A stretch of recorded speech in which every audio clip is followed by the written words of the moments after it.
What are some of the ways that you are preventing bullying? I try to talk to my students at the very beginning of the school year every year, just telling them that they can come to me if someone is bothering them. I also talk to bullies, people that could possibly be a bully, and tell them, just why it's not cool, why you would, how they could hurt people's feelings, how they could hurt people's self esteem by being a bully, and just try to do things from that point of view. What are some of the ways you have seen bullying?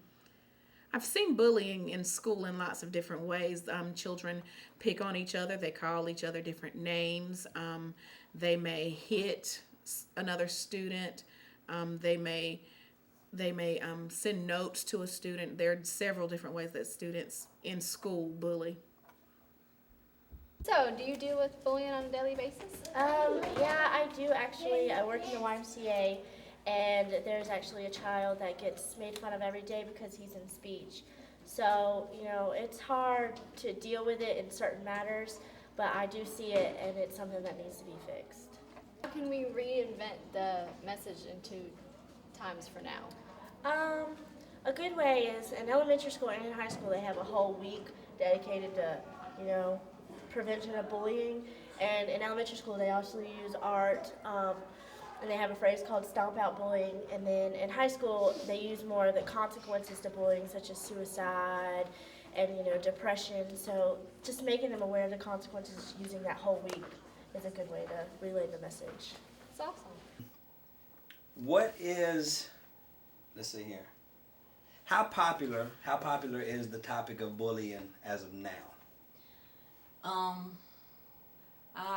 I don't really like to think of it as being popular. I think it has become the latest buzzword.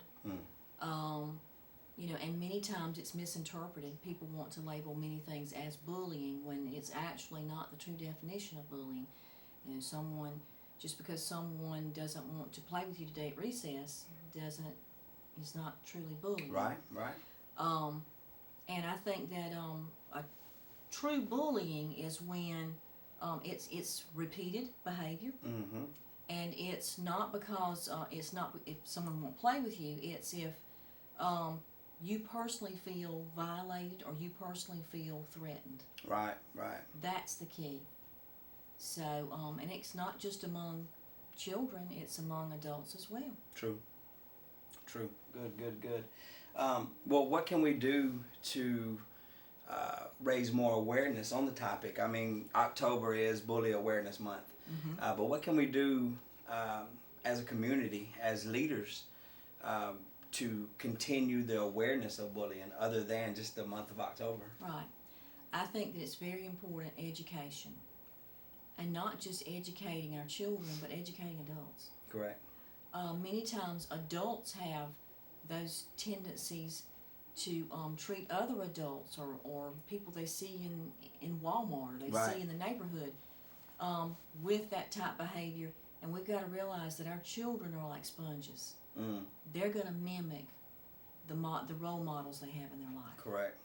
And unfortunately, not all of our children have positive role models that we wish that they did have. Right. So there we have to, as far as people that do interact with children, whether it be at daycare, whether it be in the school settings, or whether it be at church, we have to be that positive role model for those children, letting them know, how this makes others feel, why what they're doing is wrong. Right. So the biggest key is not punishment. The biggest key is education. Just education. That's right. Because if we continue to punish, that sets off a bad vibe, a bad spirit. It teaches, Right. it teaches the wrong message. I mean, you can, anyone can get punished or slapped on the hand, but correction, education. Right, and the thing is that we want to correct the behavior.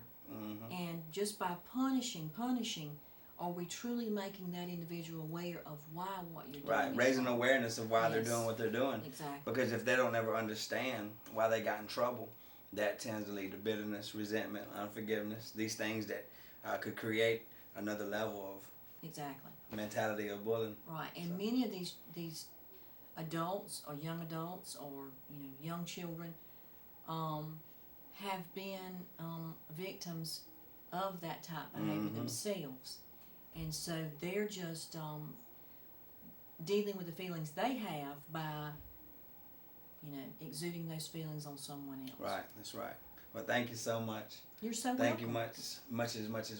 So, all right. Yeah, we're gonna edit it. She's actually doing editing, and she already knows how. How can we prevent kids or people from being targets of bullying? I think a lot of that is home and school connection.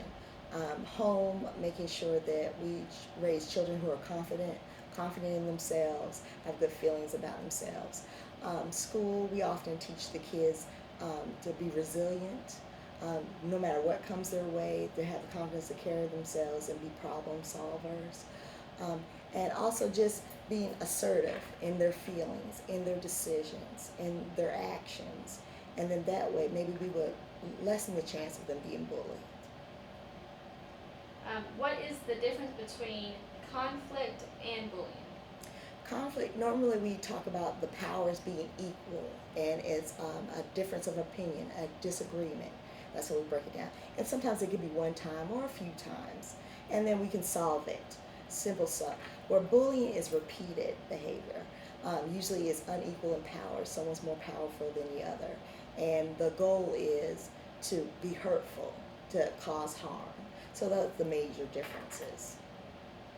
And number 3, difference between tattling and telling. With students, we try to break down those two because often they hear, oh, I didn't want to tell because my teacher would say I was tattling.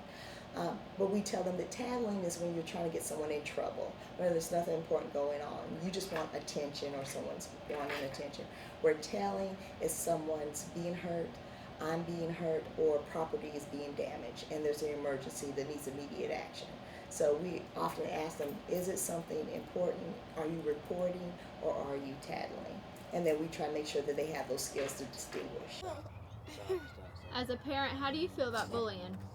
As a parent, how do I feel about bullying? Well, as a parent, I have to feel all kind of ways. I have to want to be concerned about bullying because it's something in the now, it's something in the natural, it's something that is taking place, especially when it's your very own child or my very own child. So it's my responsibility as a parent, as a leader, as an authority figure to care. And not only care, but to raise awareness on the different types of bullying and the issues of bullying. What are some ways that you see bullying in the schools?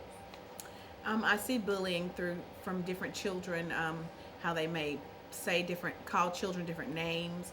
Maybe they pull or tease each other at recess, not sharing their sports equipment like balls and things like that. Just calling each other names. There are several different ways that I may witness bullying here at school. How do you try to prevent bullying around you? I try to talk to my children all throughout the year, but especially at the very beginning. I try to build community, tell them that we are all a family and we work together to help each other. We don't laugh at one another if something happens. I try to make our classroom as comfortable as possible so they don't mind sharing their ideas or their answers, and let everyone know that everyone is valuable and what they say, whether it's right or if they have a wrong answer to a math question, for instance, that their answer is valuable and we don't laugh or pick at each other.